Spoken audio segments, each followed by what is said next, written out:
बिस्मिल्लाहिर्रहमानिर्रहीम। व्यूअर्स, अपनी पिछली वीडियो में हम 3 में से 2 स्टेप्स क्लियर कर चुके हैं, 5 में से हम 2 स्टेप्स क्लियर कर चुके हैं और लास्ट 3 स्टेप्स हमारे बचते हैं कि हमने डाटाबेस का कनेक्शन क्रिएट किया और फिर हमने उसमें से डाटाबेस सेलेक्ट कर लिया। व्यूअर्स, आगे प्रोसीड करते हैं, हम उसी एग्जाम्पल को, उसी हम एक्सरसाइज को आगे लेकर चलते हैं और अब की बार हमें करना ये तीसरा स्टेप परफॉर्म करना है। और व्यूअर्स, तीसरा स्टेप तरतीब के हिसाब से हमारे पास बनता है कि हमने डाटाबेस क्यूरी को रन करना है। व्यूअर्स, क्यूरी हम हमेशा बॉडी के अंदर रन करते हैं क्योंकि जाहिर सी बात है जो भी रिजल्ट हमें चाहिए होगा डाटाबेस में से वो रिजल्ट हमारे पास बॉडी में डिस्प्ले होगा। इसलिए हमने हेडर में सिर्फ 2 काम किए, डाटाबेस कनेक्शन क्रिएट किया और उसको कनेक्ट किया, सिलेक्ट किया डाटाबेस के साथ। और उसके बाद व्यूअर्स, बॉडी में बेसिकली मुझे एक नया PHP वर्क एरिया जनरेट करना पड़ेगा जहाँ पे मैं PHP कोड इंसर्ट कर सकूँ। और यहाँ पे मैंने कुछ कोड कॉपी किया हुआ है ऑलरेडी, मैं उस कोड को पेस्ट कर देता हूँ। बेसिकली ये code viewers perform database query का फंक्शन जो है वो कंप्लीट करेगा। इसमें व्यूअर्स हम क्या कमांड दे रहे हैं, हम MySQL की एक कमांड दे रहे हैं, MySQL_query।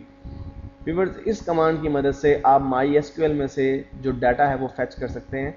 और बेसिकली इस कमांड के अंदर आपने जो कमांड दी है, ये अगर आपने पिछली वीडियोस ध्यान से देखी हैं तो आपको याद होगा कि select static form subjects. Basically हम क्या कर रहे हैं, डाटाबेस हम ऑलरेडी सेलेक्ट कर चुके हैं widget_corp का, और widget_corp के अंदर जो टेबल है वो है सब्जेक्ट्स का नाम का टेबल। व्यूअर्स, हम कर रहे हैं उस पूरे टेबल को सिलेक्ट, क्योंकि सिलेक्ट स्टैटिक जब आपने लिख दिया, स्टैटिक का साइन लगा दिया, तो इसका मतलब है कि सब्जेक्ट्स का जो आपका टेबल है वो पूरा का पूरा सिलेक्ट हो गया। और साथ ही हमने हवाला दिया है उस कनेक्शन का, जिस कनेक्शन को यूज़ करते हुए हमने इस टेबल का जो कंटेंट्स है उन्हें यूज़ करना है। व्यूअर्स, बेसिकली हमने जब ये कमांड रन की तो हमने एक वेरिएबल भी क्रिएट किया, रिजल्ट के नाम का वेरिएबल, और हमने कहा ये कि आप MySQL की क्यूरी कमांड यूज़ करें। और क्यूरी कमांड ये है कि सिलेक्ट फ्रॉम सब्जेक्ट्स, के सब्जेक्ट नाम का जो टेबल है उसके तमाम इंफॉर्मेशन को, तमाम डाटा को सिलेक्ट कर लें और उसको सेव कर दें रिजल्ट नामी जो हमारा एक वेरिएबल है। व्यूअर्स, इस कमांड की मदद से जो हमारा वेरिएबल रिजल्ट है उसमें सारी की सारी जो टेबल की इंफॉर्मेशन है वो फेच हो रही हैं, सेव हो चुकी हैं। और साथ ही मैंने इफ़ जो है वो स्टेटमेंट यूज़ किया है कि अगर रिजल्ट का जो वेरिएबल है वो क्रिएट नहीं हो पाता, मीन्स हमारी क्यूरी की कमांड में कोई प्रॉब्लम है, तो फिर हमें एरर क्या आना चाहिए, डाटाबेस क्यूरी फेल्ड, और उसके साथ कॉन्कैटिनेट कर दिया मैंने MySQL एरर को।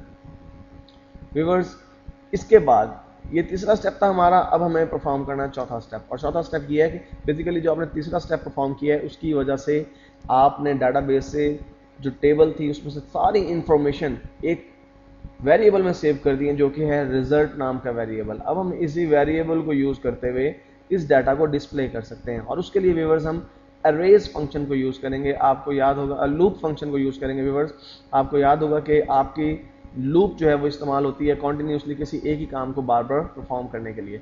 बेसिकली हम कह सकते हैं कि जो रिजल्ट नाम का वेरिएबल है इसमें टेबल की सारी इंफॉर्मेशन अरेज की सूरत में मौजूद है और हम उसमें से एक एक करके लूप की मदद से वो इंफॉर्मेशन जो है डिस्प्ले करवा सकते हैं। व्यूअर्स, इसके लिए भी मैंने कमांड जो है वो कॉपी की हुई है, मैं जस्ट उसे पेस्ट करता हूँ। ये जो हमारी कमांड है यूज़ रिटर्न डाटा, बेसिकली ये क्या करेगी व्यूअर्स, जैसा कि आपको मैंने पहले भी बताया कि हमारी तमाम जो इन्फॉर्मेशन है टेबल की वो सेव हो चुकी है रिजल्ट नामी एक वेरिएबल में। अब हम क्या कर रहे हैं, हम एक कमांड दे रहे हैं कि आप MySQL फेच क्यूरी जो आपने रिजल्ट के अंदर सेव की हुई है उसे आप एक रो में सेव कर दें। बेसिकली व्यूअर्स, यहाँ पे आप ये देख रहे हैं ये वाइल लूप का इस्तेमाल कर रहे हैं हम कि आपकी जितना भी डाटा आपने रिजल्ट नामी वेरिएबल में सेव किया हुआ है उसे आप एक रो के अंदर, एक तरतीब के अंदर जो है वो सेव कर दें। वेरिएबल आपने क्रिएट किया रो नाम का और उसमें आपने वो सारा डाटा सेव कर दिया, और फिर आप क्या कर रहे हैं, एको कर रहे हैं इस रो नामी जो आपका वेरिएबल है उसमें से पहली पोजीशन और दूसरी पोजीशन।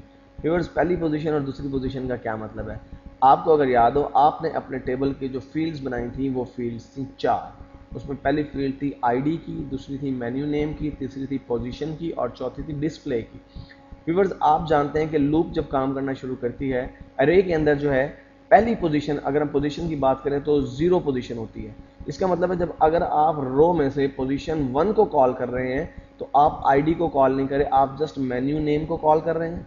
और जब आप रो दूसरा जो एलिमेंट है उसका वो कॉल कर रहे हैं, दूसरी पोजीशन अरे में से कॉल कर रहे हैं, तो व्यूअर्स आप जानते हैं कि दूसरी पोजीशन बेसिकली वहाँ पर तीसरी पोजीशन होगी, क्योंकि अरेज की सूरत में आपके जो पोजीशंस हैं वो 0 से स्टार्ट हो जाती हैं, तो दूसरी पोजीशन जो आपकी पोजीशन के आपके नाम का जो आपने बनाया था वहाँ पे फील्ड बनाई थी टेबल के अंदर, वो डिस्प्ले करेगी।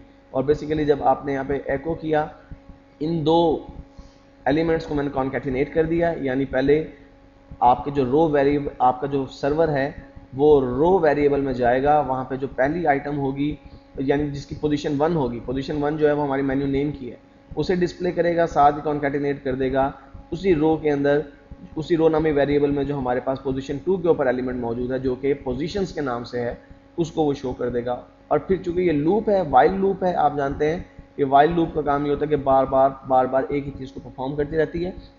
इसलिए अगर हम इसे सेव कर दें व्यूअर्स, और सेव करने के बाद मैं इस पेज को अपडेट करता हूँ, रिफ्रेश करता हूँ, व्यूअर्स देखिए जो ही मैंने इसे रिफ्रेश किया, मेरे पास about visit cop 1, products 2, services 3 और मिसलेनियस 4, ये हमारे पास जो वो डिस्प्ले हो रही हैं चीज़ें। इसकी वजह यही है व्यूअर्स कि बेसिकली आपके डाटाबेस में से सिर्फ मेन्यू नेम और उसकी पोजीशन 1, पोजीशन 2, पोजीशन 3, पोजीशन 4, ये 4 चीज़ें जो हैं, ये 4 मरतबा ये लूप ने काम किया क्योंकि आपके डाटाबेस में सिर्फ 4 डाटाज ही मौजूद थे।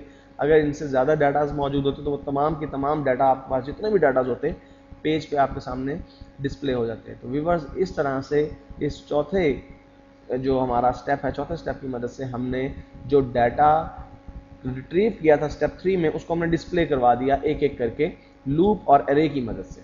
और व्यूअर्स लास्ट काम जो हमें परफॉर्म करना है वो हमें इस कनेक्शन को क्लोज करना है। और कनेक्शन को क्लोज करने के लिए व्यूअर्स, जब आपने कनेक्शन को क्रिएट किया था तो आपने HTML से ऊपर कनेक्शन को क्रिएट किया था, और कनेक्शन को क्लोज करने के लिए आप HTML के टैग के बाद जो है वो PHP का जो है वो टैग इंसर्ट करेंगे। डेफिनेटली मुझे यहाँ पे एक नया PHP वर्क एरिया जो है वो जनरेट करना पड़ेगा, और यहाँ पर मैं कमांड दूंगा जिसकी मदद से ये कनेक्शन क्लोज हो जाएगा। और व्यूअर्स मैं यहाँ पे जस्ट पेस्ट कर देता हूँ उस कोड को। ये जो कमेंट्स हैं इसकी मदद से हमें ये पता चल रहा है कि हमारी ये कमांड हमारे डाटाबेस के कनेक्शन को क्लोज कर देगी। और कौन से कनेक्शन को क्लोज करेगी?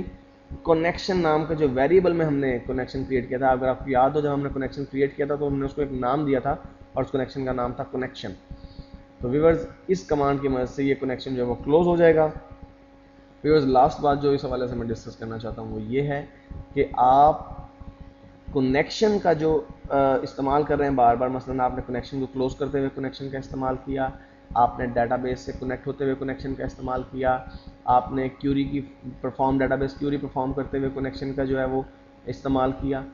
व्यूअर्स ये ज़रूरी नहीं है, ये एक अच्छी प्रोग्रामिंग प्रैक्टिस ज़रूर है, लेकिन जब एक मरतबा आप कनेक्शन क्रिएट कर देते हैं और उसका नाम आपने कनेक्शन रख दिया, तो बाद में अगर आप इन कनेक्शंस का हवाला ना भी दें तो भी ये बिल्कुल सही काम करेगा, लेकिन बेहतर ये है कि आप इस कनेक्शन का हवाला दें। दूसरी बात ये व्यूअर्स कि जो चौथा फंक्शन हमने परफॉर्म किया है यानी यूज़ रिटर्न डाटा, ये इंतहाई इंपॉर्टेंट है। शायद ये देखने में आपको कम्प्लेक्स लगे, इसलिए मैं एक मरतबा फिर आपको रिपीट कर देता हूँ कि क्या हुआ।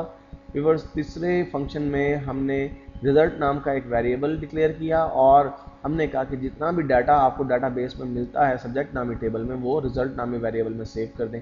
और चौथे फंक्शन में, चौथे स्टेप में आके हमने अरे और वाइल लूप की मदद से वो सारा का सारा डाटा डिस्प्ले कर दिया।